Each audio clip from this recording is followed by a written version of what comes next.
लो जी दोस्तों मैसी 240 बुलबुल का बच्चा मुकम्मल तैयार हो गया। 1997 मॉडल है।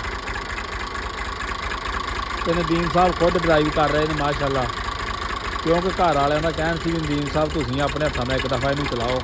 तो आ पिछे ट्रक आ गया, ट्रक के उत्ते लोड हो के अपने घर चला जाएगा। तो ट्रैक्टर की माशाअल्लाह आवाज़ चेक करो, इन्होंने ट्रैक्टरों की पुराने मॉडलों की आवाज़ क्या कमाल की आवाज़ सी।